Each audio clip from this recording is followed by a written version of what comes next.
Shalom, selamat pagi Bapak Ibu Saudara yang dikasihi Tuhan Yesus Kristus. Selamat kita berjumpa kembali dalam renungan pada pagi hari ini, hari Rabu tanggal 24 Juni 2026.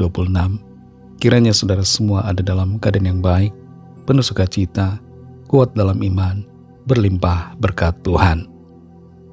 Sebelum kita mendengar kebenaran firman Tuhan, mari kita berdoa. Bapa kami yang di sorga, Bapa dalam nama Tuhan Yesus Kristus, terima kasih kami bersyukur untuk berkat kemurahan-Mu. Tuhan sudah menolong kami dan memberikan kami kesempatan di hari baru ini. Kami percaya kami akan terima kebaikan demi kebaikan yang daripada-Mu. Saat ini kami mau mendengar sabda firman-Mu. Urapi kami Roh Kudus agar kami mengerti dan mentaati setiap kehendak-Mu. Dalam nama Tuhan Yesus kami berdoa. Haleluya. Amin. Saudara yang dikasihi Tuhan, ayat firman Tuhan saat ini terdapat dalam kitab Mika pasal yang kelima ayat yang pertama. Tertulis demikian. Tetapi engkau, hai Betlehem Efrata, hai yang terkecil di antara kaum-kaum Yehuda, daripadamu akan bangkit bagiku seorang yang akan memerintah Israel, yang permulaannya sudah sejak purbakala, sejak dahulu kala. Saudara yang dikasihi Tuhan, di kota Bethlehem saat ini ada sebuah gereja yang disebut dengan Nativity Church atau gereja kelahiran Kristus. Dan uniknya gereja ini menjadi salah satu gereja yang tertua di dunia dan tercatat sebagai situs warisan dunia UNESCO atau UNESCO Heritage. Gereja ini dibangun pada abad yang keempat. Betapa umur gereja ini sudah begitu sangat tua dan menjadi situs yang bersejarah yang dikunjungi oleh banyak orang di dunia. Kalau kita perhatikan Bethlehem, zaman dulu Bethlehem hanyalah sebuah wilayah yang kecil, sebuah kota yang ukuran wilayahnya tidak begitu besar. Bahkan di masa lalu mungkin bisa disebut sebagai desa. Tapi Bethlehem menjadi tempat di mana Kristus Sang Juru Selamat itu lahir. Kita perhatikan Mika 5 ayat yang pertama ini. Tetapi engkau, hai Betlehem Efrata, hai yang terkecil di antara kaum-kaum Yehuda, daripadamu akan bangkit bagiku seorang yang akan memerintah Israel, yang permulaannya sudah sejak purbakala, sejak dahulu kala. Secara manusia kita bangga kalau kita ada di kota besar. Kita merasa ada nilai lebih kalau kita dilahirkan misalnya di kota-kota besar di Indonesia atau kota-kota besar di dunia. Secara manusia kita ingin sesuatu yang kelihatannya bisa dibanggakan. Bersekolah harus di sekolah yang mahal dan bergengsi. Begitu juga kalau bekerja, kita inginnya bekerja di perusahaan yang ternama. Tapi berkebalikan dengan itu, Tuhan punya cara tersendiri yang bertolak belakang dengan persepsi dan paradigma kita manusia.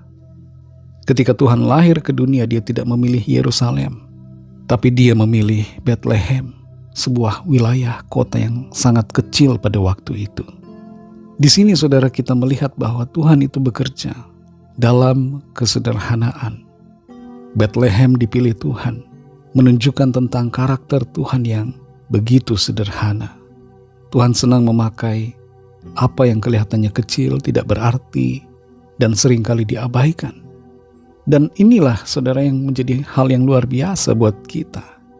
Kalau Tuhan senang memakai hal-hal yang sederhana, hal-hal yang kecil, maka bagi kita ada harapan. Sebab seringkali kita merasa tidak berdaya, kita merasa kita kecil, tidak dipandang orang, tidak diperhitungkan. Tapi disinilah letak pengharapan kita, karena bagi Tuhan, kita ini berharga, dan Tuhan dapat memakai kita. Cuma tinggal masalahnya adalah apakah kita mau bersedia untuk dipakai Tuhan. Kata Bethlehem mempunyai arti rumah roti, dan di sini saudara, sang roti hidup lahir ke dunia. Kalau berbicara tentang rumah roti, kita ingat rumah makan. Di situ orang mendapat makanan. Dan rumah roti berbicara tentang fungsi memberi makan bagi orang-orang yang lapar. Kita bisa menjadi rumah roti bagi orang lain. Sekalipun kita mungkin kecil, tidak berdaya, tapi hidup kita bisa menjadi berkat, asalkan kita mau dipakai menjadi saluran berkat-Nya.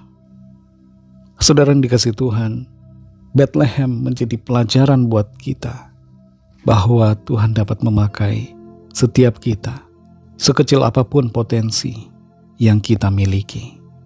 Dan Bethlehem juga mengajar kita bahwa sekecil apapun kita bisa menjadi berkat bagi orang-orang di sekitar kita. Roh Kudus akan menolong saudara dan saya untuk lebih lagi memahami kebenaran firman Tuhan. Mari kita berdoa.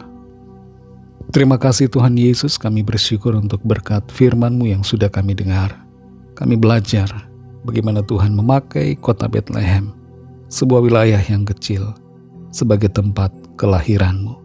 Dan Engkau menjadikan Bethlehem bersinar di antara kota-kota lainnya. Kami percaya Engkau Tuhan dapat memakai setiap kami, bersinar, memancarkan kemuliaan Tuhan, sehingga kehidupan kami menjadi berkat dan menjadi alat kepanjangan tangan Tuhan. Berkati kami Tuhan di sepanjang hari ini, dalam segala tugas aktivitas kami. Pimpin dan sertai kami, sehingga kehidupan kami berhasil berkemenangan dan memuliakan nama Tuhan.